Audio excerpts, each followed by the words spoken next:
Hello and welcome back to the course on Tableau. In the previous tutorial, we learned how to create these clusters, and at the same time we also identified that even though they are telling us some sort of story and they are identifying some trends that we're also seeing with our naked eye, at the same time they might not be the final step in our analysis. Maybe we can somehow refine these clusters to tell an even better story.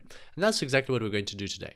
So to start off with, let's just step away from this analytics in Tableau for a second, and let's just do some analytical and critical thinking for a bit. So what company are we working for? It's important to always remember the domain knowledge behind what you're doing. It's a very powerful skill in data science, the capacity and ability to understand the domain knowledge. So this company isn't just a company that produces parts for a factory. This company isn't just a financial services organization that gives out loans to countries around the world.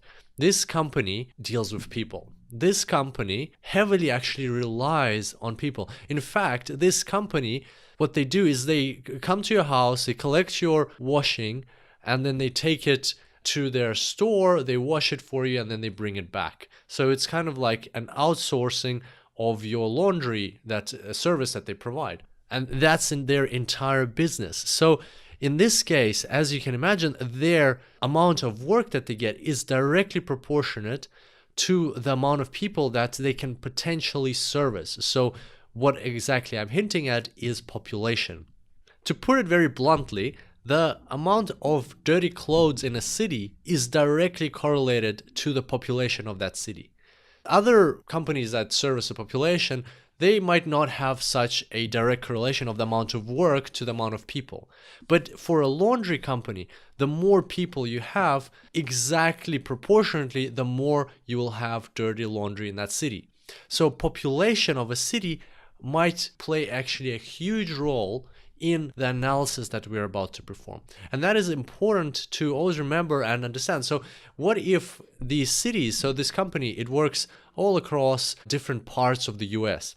And as we discussed at the beginning, they can't afford to compete with the major players, so they're not present in cities like New York, like San Francisco, Los Angeles. Like we're not present in the very big cities. They're going after the smaller cities, still large cities with hundreds of thousands of population, but at the same time a bit smaller. So what if what is going on here is somehow related to the size of the population? Maybe what if this trend that we're seeing here, that even though they're investing more and more into marketing, they're not getting more and more people, or they're not getting more and more revenue. Maybe that is related to the fact that they've maxed out their capacity or their share of that population in that associated city. Maybe there's some sort of correlation there. Maybe those marketing efforts that they're investing into, whether they're online or offline, maybe those marketing efforts have a limit of how much, what portion of the population they can bring. And in these specific cities, maybe they're just smaller cities, and maybe we'll see something going on like that there. So it is a very powerful skill to have, to be able to bring in external data sets into your analysis to refine your analysis. And that's exactly what we're going to do now. So as you remember, in our dataset, we had another file, which was the population dataset. So let's go ahead and find that file. What I can do is I can connect to that file. I can create a new data source connection. And as we remember, it wasn't an Excel file, it was a CSV file. So if I go to text, you will see here among these files, US cities population. So this file contains information on the population of the cities, of the top cities in the US, and among them, all of our cities are among those cities. So what we could do is we could create a new connection, and then we could create a new tab, and as you can see, we have two separate connections. So in order to bring these cities into the analysis, what we would need to do is perform a blend. And that is one of the options that we have. At the same time, we can now do something that was not possible before in Tableau. Previously, in previous older versions of Tableau, what you couldn't do is you couldn't create a cross-data join. So right now I want to create a join, and I want to join an Excel data source, so the one we have now, to a CSV data file, the one that we are going to connect to now, the file with the populations. Previously, you couldn't do that in Tableau, but the Tableau have created a facility that now you can create cross-data joins, and you can create cross-data joins for lots of different data sources, not everything, but for a huge variety you can, and one of them is Excel to CSV. So that's exactly what we're going to do.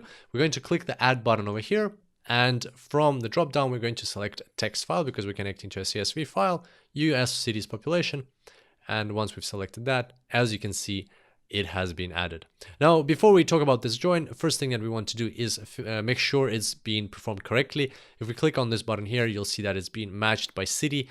But as we discussed, there are duplicate cities in the US, and more so, there can be duplicate cities in our data set. So therefore, this could be a join with duplicates that's happening right now. So just city by itself is not a good enough, it's not specific enough, and as you can see, that is exactly the case. Right now we actually have 159 rows instead of 150, so some rows indeed got duplicated as part of this join.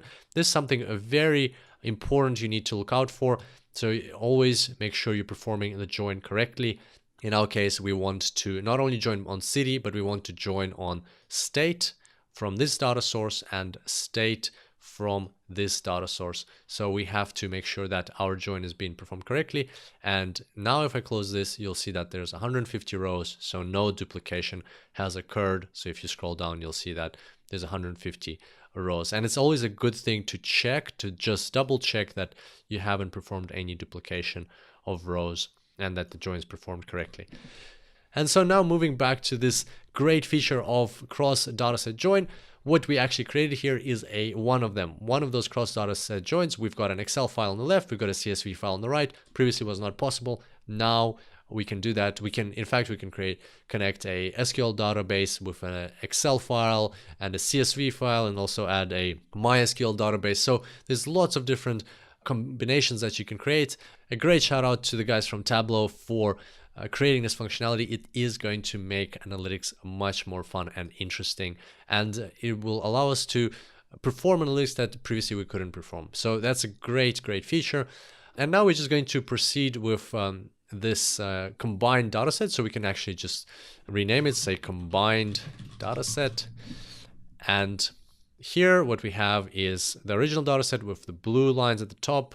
Then we've got calculated fields at the end, and then orange is the new dataset. So we all we need from here is actually the population, so the 2015 estimate. So we're going to just select all the other columns, hold down Control, and we're going to right click and we're going to hide them because we don't need them in our analysis. There it is, the estimate of the population. We're just going to call it population for our purposes. And now we can proceed on to our advanced clustering or refined clustering. And we'll start on that in the next tutorial. Can't wait to see you there. Until then, happy analyzing.